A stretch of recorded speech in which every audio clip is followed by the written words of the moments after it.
Hello, Leo, Sun, Moon, Rising, and Venus signs. Kamusta kayo? Sana po'y nasa mabuti kayong kalagayan. Welcome back po sa Star Tarot. Kung bago kayo rito, welcome din kayo. Thank you for your support. I truly appreciate it. God bless you all po. Leo, maraming salamat po sa sa mga likes and subscribes ninyo po sa ating channel at sa mga videos, and thank you din sa mga nag-iiwan ng mga heartwarming comments po sa ating mga videos. Thank you. Pauna mensahe po ninyo ay stay the course. Okay? So, sabi dito, don't panic. You're on the wrong path. Okay? You're not on the wrong path. You're just having a bumpy start. So, learn from your experiences and keep going. Okay? Baka maaari ang iba sa inyo dito nagpapanik na, no? Kasi sabihin niyo siguro, nako, baka mali yung daan na tinataha ko, baka nagkamali ako ng desisyon, baka mali yung iniisip ko, yung mga ganon. Kasi maybe things are not coming to fruition. Maaring kung ano man ang pinagtatrabahuan ninyo dito or ano man ang ginagawa ninyo, maybe yung parang there's something wrong, no? Siguro. Kasi baka hindi baka hindi nangyayari yung mga ine-expect ninyo, 'di ba? But sabi dito ni Archangel Michael sa inyo, don't panic kasi you're not on the wrong path, okay? Nagkakaroon ka lang ng yung parang you're just started on a bumpy road, kumbaga.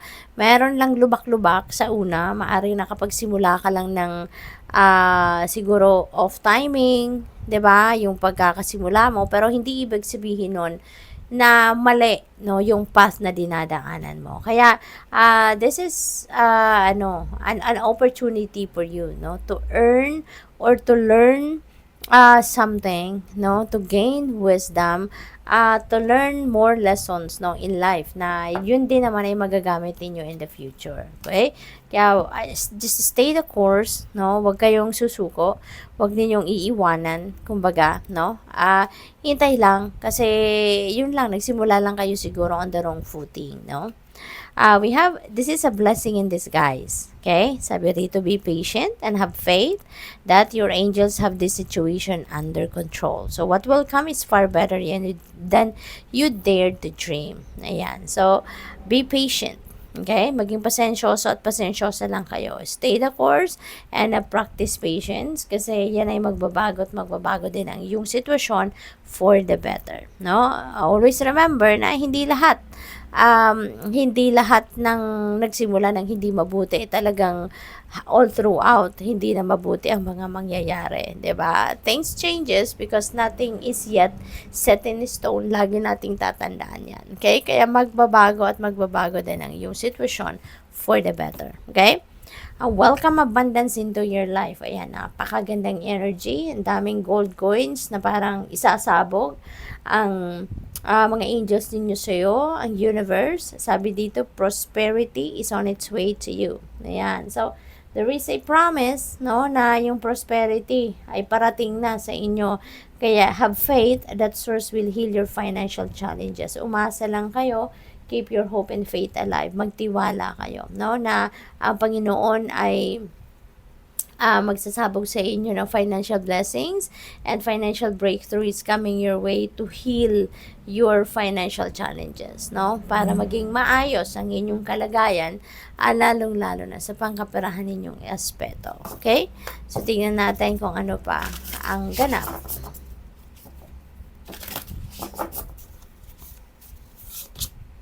We have bearing fruit. Ayan na, see? Yung kung sumuko kayo, 'di ba? Di sana hindi niyo na makukuha or hindi niyo may enjoy, 'di ba? Ang bunga ng inyong pinagsikapan, no? This is bearing fruit energy. So, nandito na, malapit mo nang anihin, kumbaga, kung ano man ang iyong itinanim, 'di ba?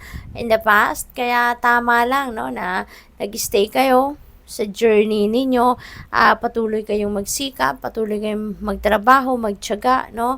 Mag-persist and mag-persevere, and here you go. 'Di ba? Aanihin mo din, yung inyong kasipagan, aanihin mo din ang bunga ng hard work ninyo. Okay? So, what else? We have number 27, a grand symphony. Ayan. So, parang malaking selebrasyon ang maaring magaganap dito sa buhay ninyo. Feeling ko, kasi dito, napipick up ko dito, Leo, parang siguro, you're going to celebrate the unity, no, na meron kayo, or teamwork, or pagtutulungan, or pakikipagtulungan sa'yo ng mga taong nasa paligid ninyo. Kasi, pwede, no, maaari na yung fruit of your labor dito, no? It's just not yours, but also siguro you work with other people as well. Maybe meron din kayong mga nakatulong para makarating kayo sa tagumpay na to, no? So siguro that is what you are going to celebrate then sa ngayon, no? Na maaaring appreciate ninyo or ma-recognize din ninyo yung effort din ng mga taong tumulong sa iyo, no? You've worked hard for whatever this is, no? Nakasama or katulong ang mga taong nasa paligid ninyo. So, what else? So, yung tagumpay mo ay tagumpay din nila, kaya maaaring yun ang isi-celebrate ninyo. We have number 20, a merry motive. This could be your motives, no? Leo, parang gustong malinawan, no? Gusto ng universe na maging clear ka about your motives, no? Maging clear ka sa kung ano yung gusto mo talaga na mangyari, or ano yung pinaka-purpose mo, kung ano man yung gusto mong gawin, no? Kasi how can you be supported nga naman, 'di ba? If you are not sure of what your motives are, 'di ba? Papaano din i-align ng divine universe towards your path ang mga bagay-bagay, tulad na lamang ng mga tao, tulad na lamang ng mga circumstances, resources, 'di ba? Paano niya malalaman yung i-align niya, sino ang i-align niya, ano yung i-align niya towards your path if you yourself is not sure, no? Kung which path you are heading. You are not sure of what is your motive talaga, 'di ba? Kaya parang ano to sa inyo, parang assignment ninyo ito, no? Na alamin mo, maging clear ka of what your motives are. Para nang sa gayon, matulungan ka, mapadalahan ka ng suporta ng Divine Universe, no? Na according doon sa kung ano ang motibo mo, para, di ba, padalhan ka ng tamang suporta para magawa mo, no? Kung ano man yung resulta, or makuha mo yung resulta, ma-receive mo yung resulta na gusto mo. What else? We have full moon in Sagittarius. See the bigger picture. Ayan. So, this is really a beautiful reminder para sa inyo, no? Tignan mo yung bigger picture ng inyong sitwasyon, lalo-lalo na kung meron kayong mga decision making na gagawin. Kasi importante na tinitignan mo yung all four corners of your situation rather than just looking at minute details, 'di ba? Mas maganda na alam mo, nakikita mo yung totoo mong sitwasyon, nakikita mo yung lahat ng corners ng inyong sitwasyon so that you can make a decision na tama, sound, fair para sa lahat, 'di ba? What else? We have last quarter moon in Gemini, clear your mind. Ayan, merry motive, clear your mind. Feeling ko magkadugtong, no? Yung energies na to, or yung mga mensahe na to.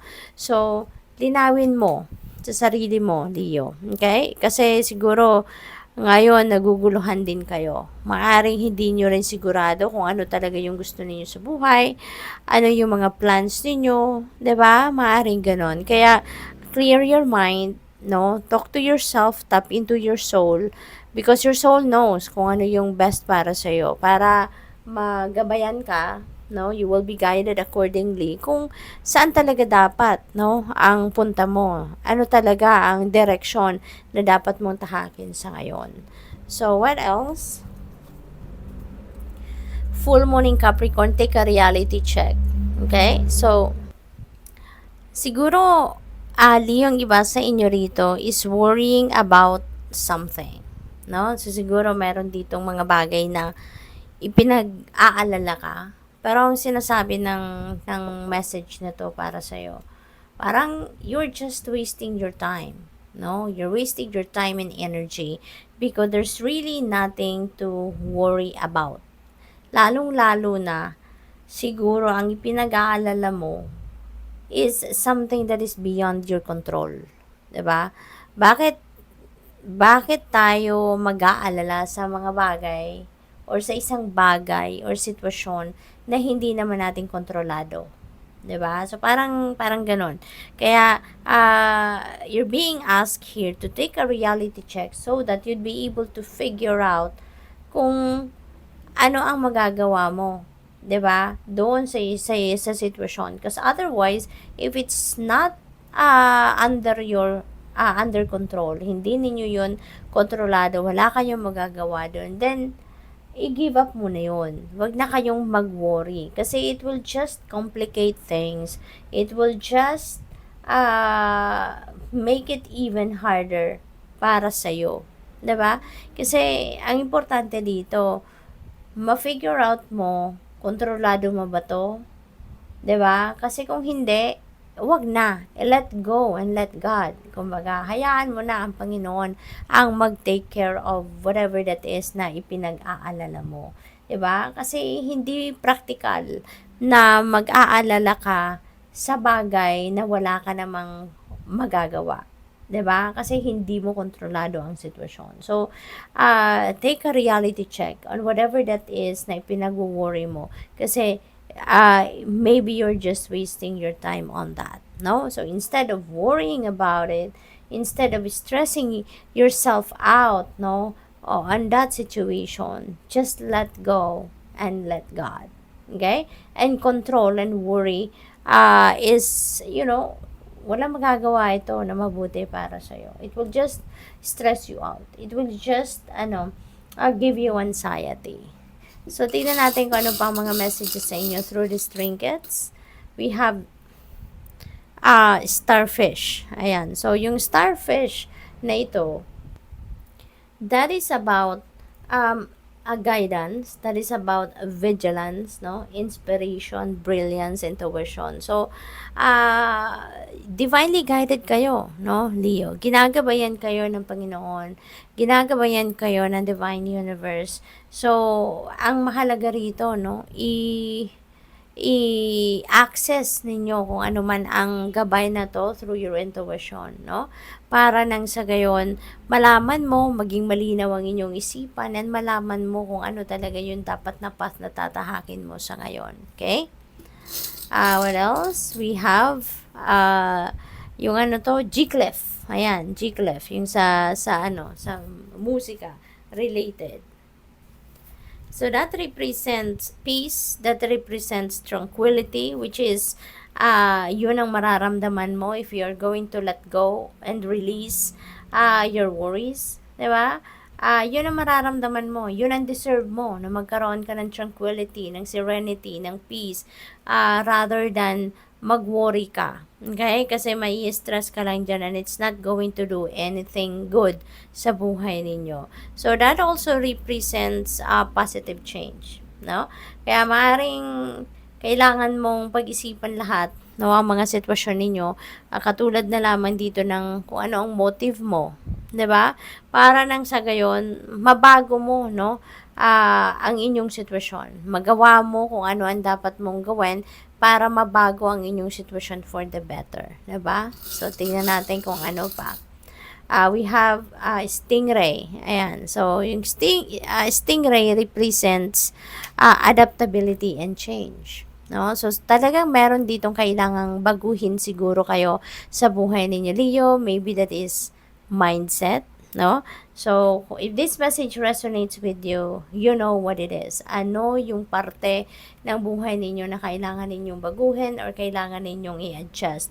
But ito, ang mensahe nito, adaptability. So, mabilis ka din makapag-adjust. You're very adaptable then, you're very flexible then. Kaya, kung meron mang kailangang mga baguhin sa inyong sitwasyon na kayo ang dapat na mag-initiate ng change na to, it will be easy for you to adjust. No, it will be easy for you to transform whatever that is, no, na kailangan ninyong baguhin kasi very flexible din kayo.